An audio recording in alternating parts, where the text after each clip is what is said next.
Төгс бүтээгч 2021.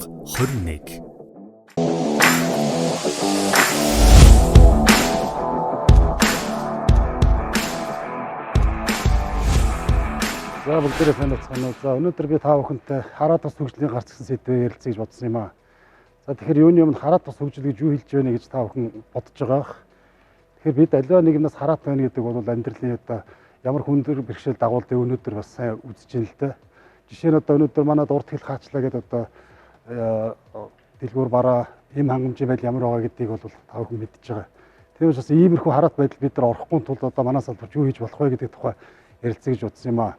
За энэ илтгэлийн дараа бол та бүхэн одоо бас юунаас хараад биш болох гэдэг юм бэ гэдгийг бас ойлгох байхаа гэж би найдаж байна. За тэгэхээр одоо өвлийн улирал болж байгаа манай улсад бол тэгэхээр энд та бүхний бүгдийн мэддэг ганц асуудал бол энэ өвлийн утаа. За Монгол улс бол одоо далайн түвшинээс 1400 Улаанбаатар хот бол далайн түвшинээс 1400 м өндөр байдаг учраас их газрын эрсдэс уур амьсгалтай. Жилийн 8 сар бол одоо маш хүйтэн байдаг. За энд бол мэдээж одоо бидэрт маш их хэмжээний дулааны энерги хэрэгтэй. За энэ асуудлыг бид шийдэх гэж одоо олон жил орлоо. Манай улсад одоо байдаг эрчимчний гол их усрууд нүүрс байдаг. Тэгэхээр нүүрсэн дээр суурилсан эрчимчний системийг бид одоо өнөө хүртэл барьж байгуулж явжээ. За мөн одоо эрчимчний салбар маань ч гэсэн одоо энэ салбарт ажилладаг бүх мэргэжнүүд бол зөвхөн одоо энэ нүүрсний технологиудаас суурилсан энэ нүүрсний одоо үйлдвэрийг барьж байгуулдаг, ашигладаг, энд одоо засвар үйлдвэр хийж сурсан ийм одоо бүтэц байж байна. Гэхдээ энэ бүтцээрээ бид цаашаас явахад одоо боломжгүй болж байгаа гэдгийг бас та бүхэн одоо сонсож байгаа баха. За юуны өмнө өнөөдөр гэхэд одоо энэ Шотландын Глазго хотод дэлхийн уур амьсгалын 26 дугаар хурал болж байна. Тэгэхээр энэ дээр хурал дээр юу ярьж байна гэхээр ерөөсөө цаашид бид энэ хөдөлмжийг бууруулахгүй бол хүн төрөлхтний ирээдүйд аюул учирч байна гэсэн асуудлаар ярилцаж гарц шийдэл эрэлхийлж байна. За энд одоо гарсан өчигдөрхөн гарсан нэг чухал шийдвэр бол дэлхийн одоо хөгжилтэй 20 орн нийлээд цаашид бол нүүрсэн дээр суурилсан эрчимчийг үйлдвэрлэхгүй энэ төрлийн төсөл төлбөрийг дэмжихгүй гэдгээ зарлалчлаа. За тэгэхээр 100% үндсэндээ нүүрсэд хараат эрчимчний их үүсвэртэй манай улс яах вэ гэдэг асуулт бидний өмнө тулгарч байна. За тэгэхээр энэ дээр бол бид нэр одоо хүн болгон олон янзын одоо санаа бодолтой байдаг л да. За жишээ нь Оросын улбан улсаас одоо хин шугам ороод ирвэл бид энэ асуудал гарах юм а гэж нэг хэсэг нь ярьдаг. За нэг хэсэг нь бол одоо зөвхөн одоо сэргийлэх хүчээр бид нар одоо энэ асуудлыг бүгдийг шийднэ гэсэн ингээд олон янзын санал бодлууд байдаг. Гэхдээ өнөөдөр хүртэл бол энэ тал дээр тодорхой бас төрийн болон салбарын бодлого шийдвэр дутагдaltaй байна.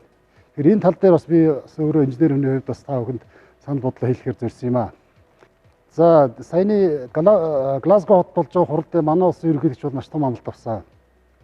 За жишээ нь одоо Монгол улс бол хөдөлмжийн хийн ялгарлаа хас 22.7% хүртэл бууруулна гэсэн маш том амлалт авсан.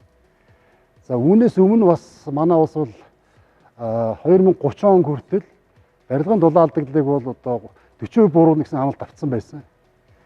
За харамсалтай нь би энэ амлалтыг бол одоо ямар хүн хэдэн онд ямар тооцоо судалгаан дээр одоо үндэслээд одоо зарлцсан байдгийг одоо өнөө олоогүй байгаа. За энэ яг манай барилгын салбарт бол байхгүй байна. Энэ талаар мэдэх мэдээлэл. За реалчны яам тал дээр бол энэ талаар мэдээлэл бас байгаа болов уу гэж найдаж байна. Ямар ч байсан бид нар одоо улсын яриа нийлээд 2030 он гэхэд ийм хоёр том амлалт ингээд авчлаа. За тэгэхээр энэ бол одоо мэдээж цаанаа одоо юу дагуулж байна. Энэнтэй үндэслээд одоо бид юу хийж болох вэ гэсэн нэг том асуулт энд гарч ирж байна л да.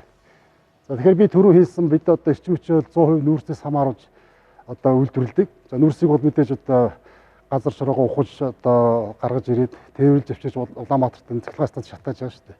Тэгэхээр энэ хооронд бол мэдээж маш их одоо байгаль орчинд тохирол учруулж байгаа. За өнөөдрийн байгаа эрчимчний үн бол ерөөсөө бодит үн биш. Ягаад гэвэл энэ дээр ерөөсөө энэ экологийн одоо гарч байгаа зардлыг ерөөсөө тооцоогүй юм үн л дээ. Тэр дээр юу хэлж байгаа юм гэхээр одоо хамгийн эхлээд энэ уурхайдуудын нөхөн сэргээх зардлын тусаагүй. За энийг одоо ямар нэгэн тээврийн хэрэгслээр тээж явхад бохирдуулж байгаа агаарын бохирдол, хөрсний бохирдол одоо бусад дуу чимээ нийгэмд очруулж хор уршиг бол тооцоогүй байгаа.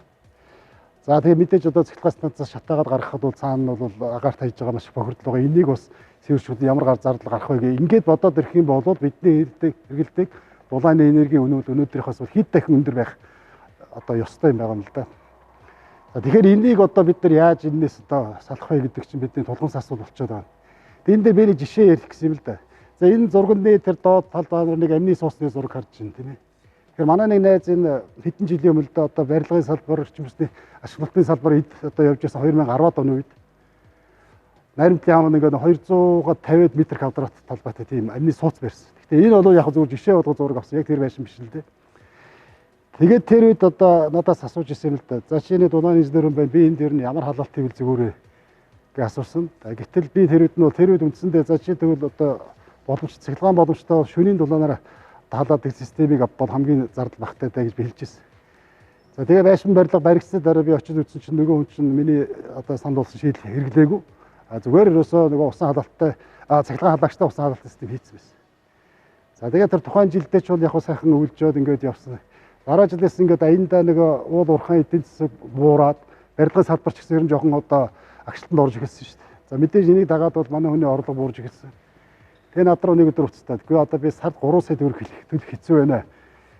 Одоо энийг яах вэ гэж асуусан. Тэгэхээр би чанд анхнаас хэлсэн. Хэрвээ чи миний үгэнд орсон бол наатайхан 3-1 л төлөөд явах байсан. Гэтэл чи тухайд үгүй тэр үед чинь бизнес сайн ясан, орлого сайн байсан учраас үнэхээр би бодоогүй маа гэж байна. За тэгэхээр энэ юу хэлж байгаа нэхэр мэдээж одоо эдийн засаг гэдэг чинь өөрөө хуулиар өгсөж уруулдаг ийм одоо циклтэй байдаг. Өсч явах үед бол хүн бол тэр орлого талдаа сайн байх учраас зардлыг бол бас нэлээд хамаагүй гаргадаг.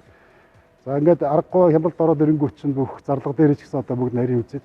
За өнөөдөр яаж нэхэр манай найз бол тэр машинд очиж чадах байсан. Яг бол зардал нэг учраас хагас сайдэр өвөлдөө алдаг өнөө очдог, голцоо 7 өдөрд очдог. Ийм болчих.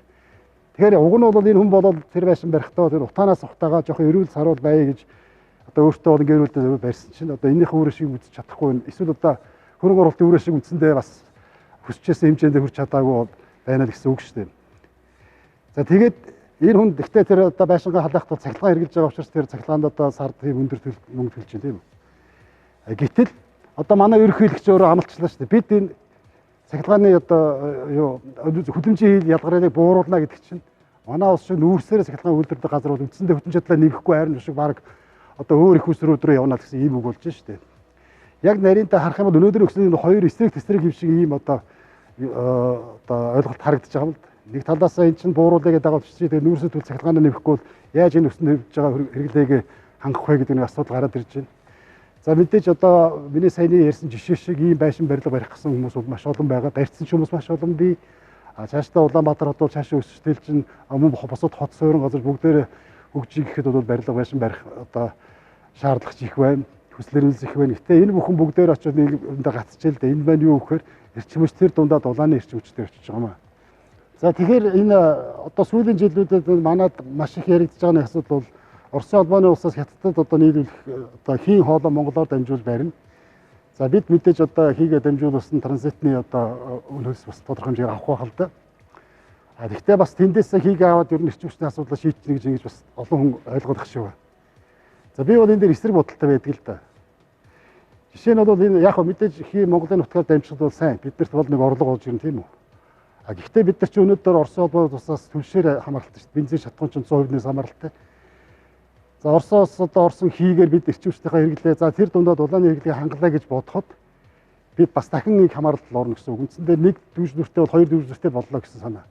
Гэхдээ өшөө тэр нь бас эдийн засгийн хувьд бас боломжгүй гэж харагдаж байгаа юм л да. Хэрэг доотлын үсэгтэн дээр та бүхэн энэ эрчим хүчний их үүсвэрүүдийн үнийг харж байна. Энийг бол яг би зөвөр одоо зөвхөн Улаанбаатар хотын жишээн дээр ярьж байгаа. Монгол улс одоо мэдээж барилгын хамгийн том зах зээл учраас. За Улаанбаатар хотод бол төвийн дулаан бол энэ 1 одоо киловаттанд 28 төгрөг 89 мөнгө байна. Энийг бол мэдээ хөрвүүлж бодоод 1 киловатт шилжүүлэх юм гарч байгаа. За цахилгаан болоод албан байгууллагуудад 154 төгрөг 65 мөнгө өргөдөг. За хийг бол одоо манайхын чинь LPG хий гэж байгаа. Энэ бол одоо нефтийн бүтээгдэхүүнээс одоо боловсруулах явцад гаргаж авдаг ийм шингэрүүлсэн хий. Энийг бид нар одоо Оросын холбооны улсаас ингээд савлснаар ингээд зөөж авчирдаг л да. За тэгэхээр нефтийн бүтээгдэхүүн хий бол өнөөдөр 1 киловаттнд 253 төгрөг байна. За тэгэхээр хамгийн ард байгаа нэг харьцаануудыг та бүхэн хараад үзтээ. Цахилгаан дулаан хоёрыг төвийн дулааныг харьцуулахад нэгийг харьцах 535 гэж. Энэ юу гэсэн үг вэ гэхээр би байшин барилгаа цахилгаанаар халаавал төвийн дулаанаар халааснаас 5.3 дахин илүү их зардал гарна гэсэн үг. За энийг хийн дээр хөрвүүлээ харах юм бол бүр 875 дахин үнэтэй болно гэсэн үг шүү дээ. Тэгэхээр Оросын холбооноос бид нар энийг ингэж 8 дахин хямдруулж өгөх үү? Юу 8 байтгаа 2 дахин 3 дахин гэдэг үний бол одоо хинч мэдэхгүй байгаа шүү дээ. Европын зах зээл дээр бол одоо энэ хавцаа үнэтэй байд юм байлээ. Одоо тэр байгалийн хийшүүд тэр бол энэ хоёр өөр төрлийн хийнийг бас ялгаж солгоо хэрэгтэй.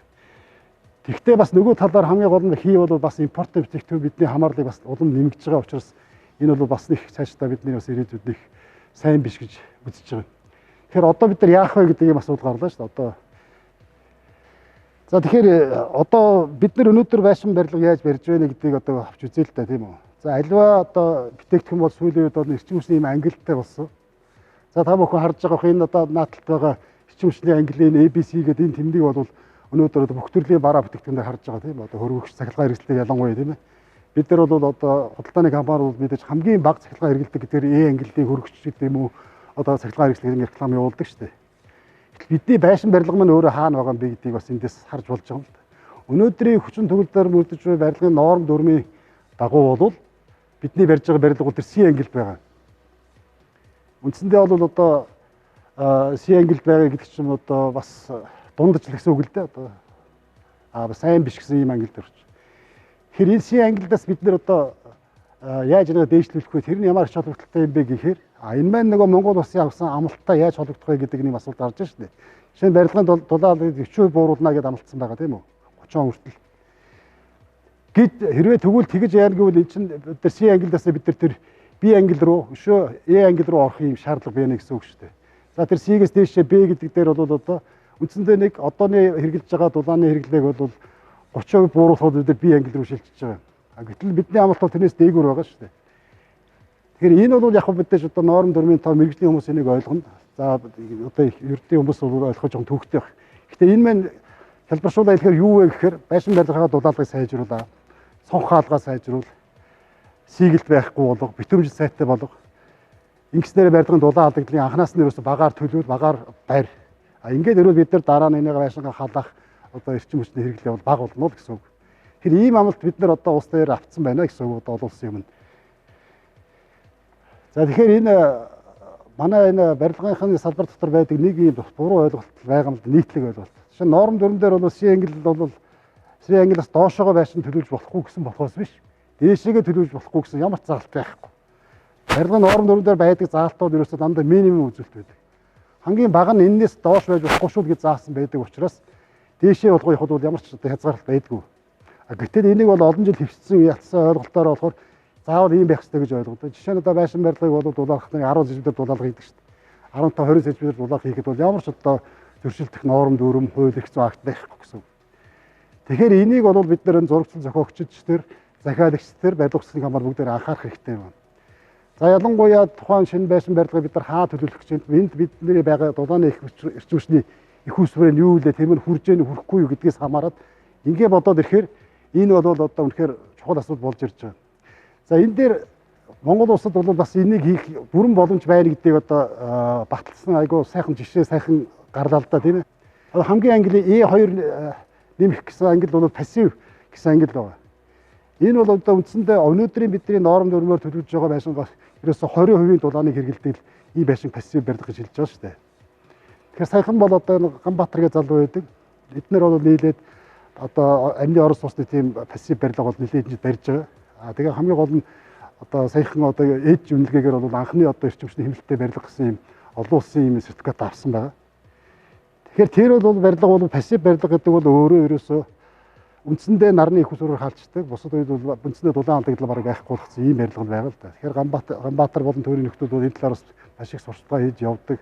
Одоо бас олон нийтийн сүлжээг идэвхтэй ажилладаг л да. Тэгэхээр энэхээр та бүхэн мэдээллийг олж бүрэн боломжтой.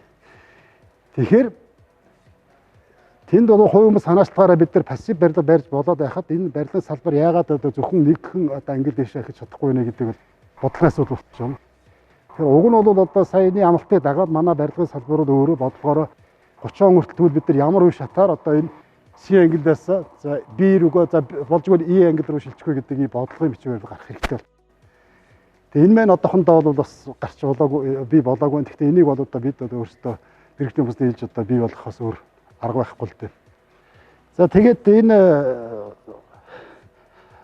юун дээр дулааны асуудал дээр одоо бидэрт одоо тэгэхээр өөр ямар боломж байна гэдэг дээр л одоо бодохоор хамгийн одоо би жишээ бодож нэг барилга энэ дээр үзүүлэх гэж байна. Эрэл компани өөрийнхөө үйлдвэрийн одоо хашаанд өөрийнхөө бий болгосон шинэ одоо технологиор дагуу ийм амны орсуудын загвар барилга бариад босгоцсон байж байгаа. За энэ бол ийм одоо гэр ороллын айлууд зориулсан одоо хямдхан өртөгтэй гэдэг учраас жижиг талбайтай хийсэн байгаа. Энэ 48 м квадрат талбайтай. За энэ даах харж байгаа урт нь бол ингээд үндсэндээ ийм дөрвөлжин байшин шахуу тийм. Уртлын одоо за бол 9.2 м өргөн байна тийм үү. За нэг ийм байшин байна. За энэ бол бас нэлээд нийтлэг байдаг барилга шүү дээ. Тий. За тэгэхээр энэ уртлаас харахад бол энэ хаалганы урдаа нэг том нэг жижиг сонхтой ийм байшин байна л да. Тэгэхээр 9.2 м квадраттай урт талдаа хаалгатай ийм байшин байгаа. За тэгэхээр бид нар энэ дээр ямар боломж байна гэдэг үзэхээр эрэл компани бидээс асуусан л да. Бид энийг одоо яаж дулаан иргэдэг багасгах вэ? Өшөө дээр нэг яаж одоо цэвэр эрчимчээр хангаж болох вэ гэсэн ийм асуулт байсан. За тэгээ анхны хувилбар дээр энэ байшингийн жилийн дулааны хэрэглээ бол 10,900 кВт байсан л да. За тэгэхээр бид ямар зөвлөмж гаргасан бэ гэхээр энэ байшинг бол уртаар 1 м сунгаад 12.2 м болгосон. За тэр урагшаага харсан хаалгыг бол зүүн талд гаргаад урт талдаа энэ 3 том цонхтой болгосон. За ингээд энэ байшингийн одоо жилийн дулааны хэрэглээг бодохоор 9400 кВт буюу үндсэндээ багасч байгаа. Тэгэхээр байшин 1 м сунчаад яагаад дулааны хэрэглээ багасч вэ гэдэг асуулт гарна да. Тэгэхээр энэ бол ямар ч тэгэхээр бид өнөөдөр бидний одоо барилгын дулаалыг тооцдог энэ одоо үндсэндээ ихэнх нь гараар тооцож байгаа энэ аргачлал дээр бол нараар орж байгаа дулааны тооцож чаддгүй л дээ. Гэхдээ сүүлийн үед бол одоо инженерийн бүх төрлийн симуляцийн програмууд гаргасан. За тэр нь юу гэхээр үндсэндээ яг нар тусгаад ажиллахад тухайн зэг дээр энэ барилга хичнээн дулаан хэрэглэх үү? За нараар орж ирэх нь хэд юм бэ гэдгийг боддог бас. Тэгэхээр зөвхөн нарныхаа дулааны тооцоод ирэхээр уртлын том цагуудаар орсон нар дулаанаас хамаарат бидний жилийн дулааны хэрэглээ бол багасч байгаа. Тэгээ энэ юу хэлж байгаа нэхээр бид барилга төлөвлөлтөд анхаар гэсэн үг. Одоо нарны энергийг бол арчлах одоо актив пассив гэдэг тэгтээ хоёр хэлбэр байдаг л да. Одоо пассив зулаар архитектур гэж одоо бас ойлголт байдаг. Энэний нэг одоо жишээ энэ л дээ. Тэгэхээр аль болох бид одоо урагшаага харсан том талбайтай том цонхтой байвал энэ маань одоо өшөө дулааны хэрэглээнд бол ингэж нөлөөлж байна гэсэн. Тэгэхээр энэ бол зурагчил зохиогчид тэр дундаа архитектурууд бүгдээрээ одоо энийг бодох хэрэгтэй ийм одоо асуудал болж байгаа. За тэгээд байшин барилгыг одоо бид нар нарны энергийг одоо үндсэндээ Монгол улсад бол жилдээ 300 гаруй хоног одоо нартай байдаг гэж бид ярьдаг тийм ээ. За 300 гаруй хоног нартай байдаг энэ дулааныг бид нар яаж ашиглах боломж байна гэхээр Монгол улсын нутгийн 1 м квадрат талбайд жил дунджаар 1400 кВт дулаан нараа дамжин ирдэг. Гэтэл манай одоо өнөөдрийн бидний төлөвлөж байгаа Синглийн барилга дээр бол 1 м квадрат талбай жилдээ 80-100 кВт хэрэгэлдэг. Тэгэхээр үнэхээр бид нараар ирж байгаа дулааныхаа 10% хэрэглэж чадах юм бол бүх дулааны асуудлыг шийдэх өргөн боломж байна гэдэг маш тод жишээ бол энэ харагдаж байна л да. За тэгэхээр энийг одоо бид нар мэдээж энд тэгэхээр технологийн асуудал гарч ирнэ л да. Тэгэхээр юуны өмнө бид түрүүний хэлсэн төлөвлөлтөөр бол барилгын дулаалыг багаар төлөвлөх хэрэгтэй. За энэний дараа гарч ирсэн тэр бага хэрэглээг бол аль болох сэргээр төвчээр тэр дундаа бид одоо нарны эрчимчээр хангах юм боломж байна гэдгийг л одоо өнөөдөр би гол хэлж байгаа. За мэдээж одоо та бүхэн бүгдээрээ үзсэн бах барилга байшинд бол одоо нарны хавтанг бол маш олон янзаар ашиглаж болно. За дээвэр дээр нь ашиглаж болж байна. Уртлын нүүр тас дээр ашиглаж болж байна. За бид нар бол уг нь бол нарны цахилгааныг бол улс дээр маш их хэрэгжилж байгаа шүү дээ. Одоо захын малчин өөрсдөө нарны дулааныг хэрэгжилж чадж байгаа. Нэг бол одоо маш цахилгаан бол ялангуяа энэ талд ашиглах хэлбэр тийм учраас аваад нүгэл ингэ явчихдаг. За мэдээж дулаан бол арай өөр. Дулаан бол харьцангуй бас мэрэгжлийн үйл ажиллагаа шаарддаг. Тэгэхээр эхнээсээ зураг төсөл төлөвлөлт, угсралт, ашиглалт, засвар үйлчлэгээний шатанд бол бас жоохон тодорхой мэрэгжлийн одоо үйл ажиллагаа шаарддаг ийм одоо технологи байгаа л да. За тэгээд энэ талаар одоо энэ Европын орнууд бол сүүлийн үед бол энэ тал руу одоо маш их тэр дундаа хөгжилтэй орнууд бол энэ тал руу маш их одоо судалгаа шинжилгээ хийж төсөл хөтөлбөр хэрэгжүүлж байгаа. За манай улсад бол жил тусах нарныхаа цацрагийн хэмжээгээр бол төв Европын улс орноос бол 2.5 дахин илүү их нартай байдаг. За гэтэл тэр улсууд одоо жишээ нь өнөөдөр нарны барилга гэдэг ийм одоо ойлголт гарсан. Тэр юу вэ гэхээр үндсэндээ нийт дулааны хэрэглээнийхээ 50-аас дээш хувийг л нарны энерги шийдэж байгаа барилгыг нарны одоо барилга гэж нэрлэж байгаа. За яг мэдээ дутж байгаа басыг бол өөр янз янзын их усүр нөхөж байгаа. Тэгэхээр өнөөдрийн байгаа сонгодог хэлбэр бол үндсэндээ бас хостмол маягаар шийдэж явж байна. Нарны дулаанаар одоо босод их усруудтай. За яг Европын улсууд бол яг бас хийн түлш одоо шингэн түлш, дизель түлш энэ бас халддаг их бий. Нөгөө талаар Европ мод өгтэй учраас модон үрдсэн түүш гээд олон их усрууд бий л дээ. А манай орны одоо энэ бол хязгаарлагдсан гэдэг тийм ээ. Тэгэхээр иймэрхүү барилгааны жишээ бол одоо бас та бүхэн харсан байх. Хустай нуруу бүгдээрээ мэднэ тийм ээ. Тахи үржүүлдэг. За хустай нурууны танд бол бас нэг ийм барилга байдаг. Одоо харахад бол энэ доотлын одоо баруун доотлын барилгын төстэй харагдана л да. За энэ барилга бас нэлээд хэдэн жилийн өмнө баригдсан. За би яг одоо сүүлийн 2 жил очиагүй байна. Гэхдээ бол би 3 жилийн өмнө очиж за зориуд тэр байшингийн хүмүүстэй ярихад бол тухайн үед бол Италийн архитектур төлөвлөлөөд бас нийлүүлж өгсөрсөн юм байлээ. Энэ барилгыг яасан байсан бэхээр мэдээж нар бол өдрөө зэгт байна шүн байхгүй шүү дээ. Тэгэхээр бол нартай үед нь нарныхаа дулааныг ашиглаад бус үед нь бол цахилгаанаар явдаг ийм систем хийсэн байсан. За тэрээр энэ болохоор ямар ач холбогдолтой гэхээр мэдээж одоо өөрийнхөө хэрэглээний бол тодорхой хувийг ингээд нараар хаачих чадчих. За тэгэхээр аливаа хөрөнгө оруулалт гэдэг бол цаанаа өөр ашигтай байх хэрэгтэй. Тэгэхээр зурагчлалын шатанд үнэхээр бид одоо яах ёстой вэ гэхээр энэ барилгын би 30%-ийн дулааныг одоо нараар хангах уу, 60%-ийг хангах уу, 70%-ийг хангах уу? Аль нь одоо жишээ нь энерги талаас хамгийн өөр ашигтай хувилбар юм. А нөгөө талаас хөрөнгө оруулалт талаас хамгийн оновчтой шийдэл ба гэдэг. Энэ бол одоо зурагчлалын хүмүүсийн өөрсдийн үүрэг болчихж байгаа юм л да. За үүний төлд бол мэдээж одоо зурагчлалын хүмүүс бол өөрсдөө энэ системийн одоо тооцоог хийж сурах хэрэгтэй. Мэдээж энэтэйгээ холбогдуулаад одоо техникийн үндэслэлийг бүгдээр ингэ одоо бүх талаар хийж сурах юм шаардлага байгаа. Тэгэхээр альва шинэ техник технологи гэдэг бол өөрөө бол биш. Одоо нэг талаар бол одоо шинэ мэдлэг, шинэ одоо чадамж шаарддаг боловч энийг дагаад бас шинэ ажлын байр, шинэ эдийн засгийн боломжууд гарч ирж байдаг. За манай улсын хувьд бол ялангуяа энэ одоо хараат байдлаас гарах бол нэг том юм алхам болчихж байгаа. Тэгээ байшин барилга дотор бол эн чинь одоо тодорхой халуусны хариглааг өөрөө хангахаас гадна өөрийнхөө одоо дулааны тодорхой хэмжээнд хангаа явчих болж байгаа. За өнөөдрийн хувьд бол бид нар мэдээ зорилго бол 100% нараар одоо дулааны хангыг гэхгүй. А зөвөр ер нь хамгийн эдийн засгийн ашигтай үр төвшин дээр одоо хэдэн хувийг хангах нь зохистой гэдэг бол барилга байшин болгоны төлөвлөлтийн шатанд шийдэх ёстой асуудал болчихж байна. За тэгээд түрүүс нар бол шүн байхгүй шүү дээ. Тэгээд өдөр яах одоо шүндээ бид нар яах юм бэ дулаана гэж асуулт гарна шүү дээ. Тэгвэл бид бол одоо дулааныг бол одоо нөөцлөх бүрэн боломжтой. Юунд нөөцлөх вэ? Бид нар усанд нөөцлөдөг. Жишээ нь одоо за бид нар нэг цай буцалгаа халуун савнд тэгээд өдөржин халуун байдаг тийм үү? Тэгвэл барилга дээр бас байдаг дулаан нөөцлөр яг энэ дулаан нөөцлөр байдаг. Тэр бол мэдээж барилгаас хамаараа том жижиг янз янзын эзлэгэнтэй гарна. Тэгэхээр одоо нар одоо өнөөдөр жишээ нь одоо үлийн итгүүтэн болоогүй. Ийм байгаа үед бол бид нар одоо тавьсан нарны одоо системээр шөндөө хэрэглэх дулаанаа нөөцлөх бүрэн боломжтой. За тэгээ ингээд маргаашийн нар гартал бол энэ дулаан хэрэглээ дуусна. За мэдээж энэ маань одоо хүрхгүй болоод ирвэл яах вэ гэхээр дахиад өөр их усүр мэдээж хэрэгтэй болно л өнөөдөр их усүр. Тэгэхээр ерөөсөө энэ бол төлөвлөлтийн шатанд ямар хаана ямар их усүр байгаа газар бид нар ямар барилга барьж байгаа гэдгээс хамаарат энэ зурагчлалын үндсэндээ шийдэх хэрэгтэй ийм асуудал болчихж байгаа. За тэгээд энэ бас нэг сонгодог юу ярил л да жишээ ярил л да. Жишээ манайд одоо сумын төв 330 сумтай тийм үү. За сумын төвүүд бол бүгдээрээ бас нэг юм нүүрстэй зуухтай. За тэгээд дараа нь тэнд нь болохоор нөгөө төсвийн хэдэн байх болго голцсон байдаг шүү дээ. За захиргааны барилга байгаа бах сургууль цэцэрлэг, за эмнэлэг, биш одоо номын сан гэх мэтэр тийм үү. Одоо нэг 5-6 барилгууд байдаг. Энэ зориулаад одоо бид нар нэг нүүрстэй зуухаа тавьчихсан. За тэгээд төсөө мөнгөний яваад их их нийшээ явуулчихдаг тийм үү. За тэгээд эн чинь мэдээж одоо манай энэ сум суурин газрууд бол Улаанбаатар хотоос дутхгүй юм утаатай болсон байл шүү дээ. Тэгэхээр энд одоо бид нарт ямар шийдэл байна вэ гэхээр мэдээж одоо сум суурин газрууд бол бас хамгийн хүндрэлтэй тал нь бол мэрэгчлэлтэй боловсрогч байдаг л да. А гэхдээ бид нар бол энд одоо ямар шийдэл байж болох вэ гэхээр за энэ доотлолт бол нэг сумын 100 байлаа гэж бид нар бодъё л да. Тэгээд тодорхой хэмжээ шугамшилж байгаа дамжаад хэдэн байшин гэж. Тэгвэл бид нар нарны одоо жижигхэн одоо станц байгуулж болохоор байна. За энэ нарны станцаа байгуулад энэ одоо шугам дээр одоо температур нэмэх маягаар ингээ холбож өгч болно. Нэмэлт их усрах гэсэн үг шүү дээ. Тэгэхээр үндсэндээ одоо манай жилийн нэг халаалтын 8 сарын чинь үндсэндээ 5 сард нь бид нар зөвхөн нараараа ингээд явчихаар юм одоо бүрэн боломжтой бүс нутаг зөндөө байгаа. Манай уртлын аймагуд байж тийм үү.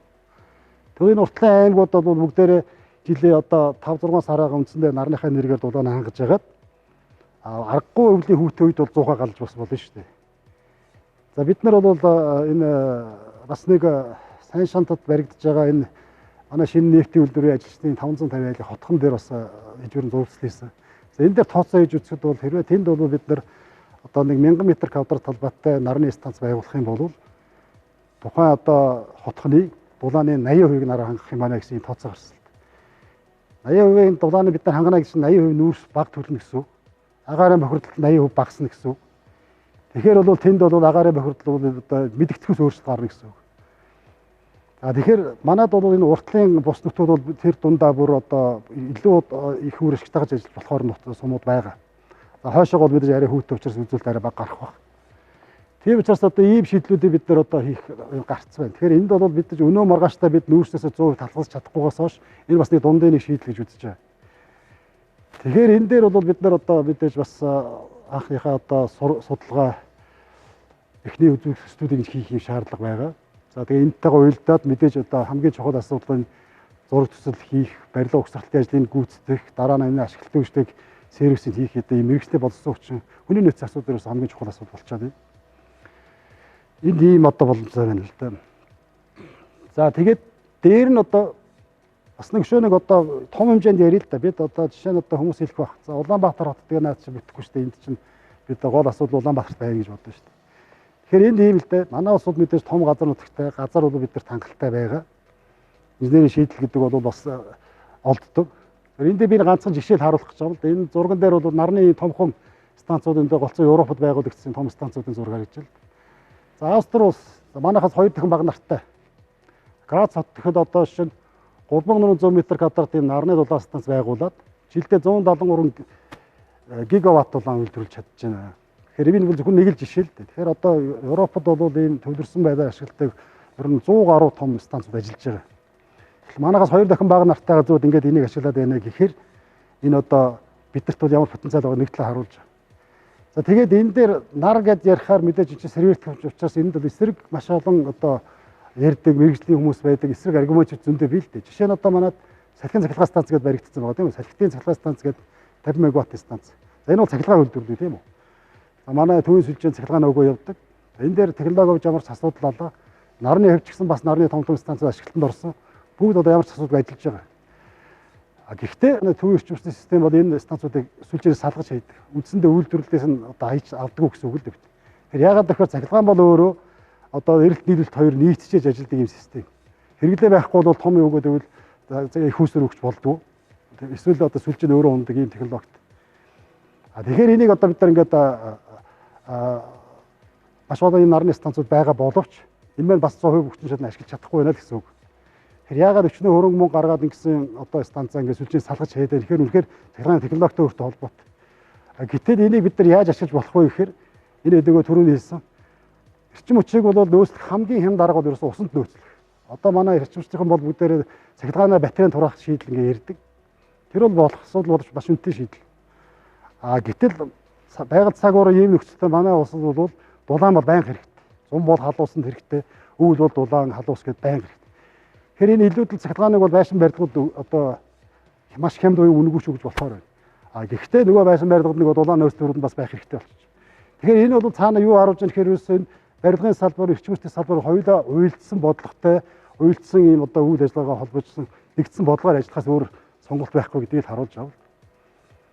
Жишээ нь одоо ингээд Европод бол ингээд одоо жишээ нь Германы жишээ ярил л да. Атомын цахилгаан станцуудаа унтраагаад эхэлсэн. Энд одоо гарч байгаа орон зайг дандаа одоо сэргийг төвчээр нөхөж байгаа. Салхины энерги тэр дундаа тийм үү. Энд чи яг адилхан шүү дээ. Хэрэглээ бага байхад маш их цахилгаан үйлдвэрлэлээс үгүй нийлүүлээд байгаа шүү дээ. Тэгэхээр энэ үед яаж яах гэхээр байшин барилгад байгаа тэр дулаан нөөцлөрөө айл одоо юм уу айл байшин барилга айлч төрлийн байшин барилгын дулааныг өгж байгаа. Тэр үндсэндээ нэг тодорхой хэрэглээ бий болгож байгаа. Гэхдээ тэр нөөцсөн дулааныг бол тухайн барилга бол өдрийн цагт дулаан авчирсан хэрэглэж байгаад шүндээ бол улс дулаанд хэрэглэж юм болж байгаа ийм технологитой. Тэгэхээр энэ манай улсад бол тэр дундаа бүр тэрнээс илүү чухал хэрэгтэй байна. Манайх бол хүйтэн ус учраас өвөлдөө бол одоо эд сарууд бол маш их дулаан хэрэглэдэг юм байна. Тэгээд байшин барилга дээр гол нь би энэ нарны дулаан яагаад хэрэглэгээд байгаа юм бэ гэд хүмүүс асууж магадгүй л дээ. За жишээ салхийг авч үзье тийм үү. Салхи бол өөрөө тодорхой байрлал хамаардаг. Ашиг салхитай газар гэж бий, салхигүй газар гэж бий. Тэгэхээр салхи бас тохиромжгүй болчиход байгаа. Салхиар цахилгаан үүсгээд тэрийг дахиж ус халаана гэхээр одоо үндсэндээ дахиад нэг одоо технологийн шат тангил нэмэгдчих. За газрын гүний дулаангаас сүүлийн жилүүд бас олон удаа бид нар хэрэгсэн төслүүд байгаа. АСМ-ийн барилгууд, нөхдийн корпорат гэх мэтээр тийм та нар бүгд үзсэн. Энэ бол болно. Өртөг өндөр. За өртөг өндөрөөс гадна газрын гүний дулаан дээр хамгийн гол одоо зөрчигдөж байгаа асуудал бол газрын гүний дулаан гэдэг бол одоо өнөөдөр манайд хэрэгсэн төслүүд бол 100-аас 150 м-с дулааныг авчиж байгаа. Жилийн 8 сарын турш авч байна шүү дээ. Тэгэхээр тэр доор хөрнөөд. Тэр уг нь бол эн чинь зуны турш бол хөргөж энэ дулаанаа буцааж өгөх ёстой. Тэгэхээр газрын хөрөнгө дулааны хийж байгаа нөхцөлд бол халаалт хөргөлтийн системээр ажилладаг системийг хийх ёстой л. Гэхдээ энэ дээр эсрэг байгаа нөгөө нэг нөхцөл байгаа. Манай улс бол 8 сар халаадаг, 3 сар хөргөлт хэрэглэдэг. Тэгэхээр энэ технологиос анханасаа зарчмаараа манад бол хэрэгжих эко одоо шийдэл болж чадахгүй. Тийм учраас үндсэндээ цаана бид нарт үлдэж байгаа ганц шийдэл нар л үлдэж байгаа юм л. За тэгэхээр нар бол бидэрт хангалттай байгаа учраас нараа бид нар одоо ашиглаж айлуулах одоо энэ баш барилгын дулаанд хэрэгжилж эхлэх юм бол хизээ нэгэн цагт бид бол үндсэндээ асуудлаа бүгдийг нараа шийддэг хэв цаг үе ирэх одоо бүрэн боломж байна. За тэгээ альва шинэ технологи бол мэдээж одоо түрүү хэлсэн би хүний нөөц гол нь шаарддаг гэсэн. Тэгэхээр энэ дээр бол би нэг санаа зовхгүй байгаа. Яагаад бол барилгын салбар өөрөө хөгжлөсөн салбар. Материал үйлдвэрч төр, барилга угсралч төр, зураг төсөлч төр бүгд хувь. Тэгэхээр хувийн хөгжил маш хурдан технологи сурдаг, нэвтрүүлдэг. За би нэг 5 жил бид одоо эхний төслийг болоо эх жилээс одоо хийх гээд ингээд бэлдэж байгаа. За манай компани хувьд 5 жил цаа тал нь 10 жилийн дараа хэд энэ бол бүх барилга дээр байдаг хэвийн технологи болсон байна гэдэгт бол би бүрэн итгэлтэй байна. Энийг яагаад би ийм итгэлтэй хэлж байгаа нэхэр нэг 2 жишээ хэлье би. 1992 онд би анх одоо Монгол дулааны хэрэглээ одоо маш өндөр мөртлөө замбрааг хэрэглээтэй байна. Энэ одоо дулаан хэмнээ гэвэл бид нар одоо хэд хэрэглэдэг мэдэх ёстой гэдэг дулааны тоолоор нэвтрүүлээ гэдэг. За тэр үед мэдээж эсэргүүцчихсэн одоо хүмүүс хүчин зүйл зөндөө байсан ч гэсэн энэ хэрэгжээд дулааны тоолоор гэдэг одоо бол байшин болгонд байдаг хүн болгоод мэддэг стандарт болцсон байдаг шүү дээ. За тухайд бол мэдээж хүмүүс эсэргүүцчил байсан янз янзын шалтгаан хэлжсэн боловч энэ бүгд одоо няцаагдаад Монгол одоо хэрэглээ болж чадсан. За 96 онд ялцсан бойлрын үзэлгээд бас бид нар ч одоо нэг хэсэг туршлагаа явуулдаг байлаа шүү дээ. Бид нар бас анхныхын тавиад дулааны автоматтаар ажиллаулаад эхэлсэн. Тухайд бол энэ бас үнэтэй л байсан анхандаа. Гэтэл өнөөдөр байшин болгонд байж байгаа технологич тийм. За 90-ад оны сүүлээр би одоо санаж энэ байшин манай хуучин модон цонхнуудыг одоо энийг бүгдийг солих хэрэгтэй байна. Энэ ч одоо ядаж хувцар цонхтой бол сэргэлтээ багассан гэсэн. Гэхдээ хизээд энэ олон байшин гэж бид нар энэ хувцар цонхоо хангад дуусгах юм бэ гэдэл ингэж л одоо ярьдаг байсан шүү дээ. Гэтэл өнөөдөр энэ бол амьдрал дээр энгийн зүйл болсон шүү дээ. Яг энэтэй адилхан энэ нарны технологи бол одоо ойрын ирээдүйд бол манай улсын бол эрчим хүчний одоо ерөөсөө бодиттой их хүсэл болж чадна. Энэний төлөө харин бид мэдээж хувь хүнчтэр, компаниуч төр тэр дундаа салбарын яамаа бодлого боловсруулж ажиллах хэрэгтэй байна. Учир нь энэ бол өөрөө улсын хэмжээний асуудал шийдэхин тулд үнэхээр одоо хамгийн ихдээ хүний нөөцтэй сургалт хэрэгтэй байна. За манай Монголын барилгын зурагч зохиогчтой холбоо энэ чиглэлээр 2 жилийн өмнөөс эхлээд бас одоо зурагчлалын инженер архитекторууд зориулсан сургалт явуулж байгаа. Ингээд энийг бол нэлээд одоо салбараараа хийж аж энэ бид нар эрчим хүчний асуудлаас гарна ухаас ганц нэг компани асуудлыг шийдэх юм ямар ч боломжгүй байгаамаа. Тэгэхээр ийм болохоор та бүхэнд одоо миний нөгөө хамгийн ихний илтгэлийн гарчийг та нар санаж байгаа тийм үү? Хараат бус хөгжлийн гарцаа гэдэг. Тэгэхээр миний хэлэх гэж байгаа санаа бол ерөөсөө нүүрсний хамаарлаасаа гарыг, нүүрснээс хараат байдлаасаа гарья л гэсэн ийм саналыг хэлж байгаа. Энэний төлөө бол мэдээж одоо манай салбараар ажиллахад бол цаашдаа миний яг түрүүний хэлснээр шинээр ажлын байр бий болгоно, эдийн засгийн үр ашиг нь бий болно, эрчим хүчний хамаарлаасаа бид нар гарна, байгаль орчинтой ээлтэй болно. За хамгийн гол нь бид нар олон улсын өмнө бас авсан амлалт байгаа шүү дээ. Тэр амлалтандаа хүрэх гэсэн одоо мэдээж одоо том алхам болно. За тэгээ энийг бол мэдээж дэмжиж гэсэн олон улсын одоо техникийн тусалцаа үзүүлэх, санхүүгийн тусалцаа үзүүлэх байгууллага бол одоо цагт бол ерөөсөө бараг л одоо хамгийн амархан олдох юм одоо тусламж болсон гэдэгт бүрэн итгэлтэй байна. За ингээд анхаарал тавьсан баярлалаа. Төгс бүтээгч 2021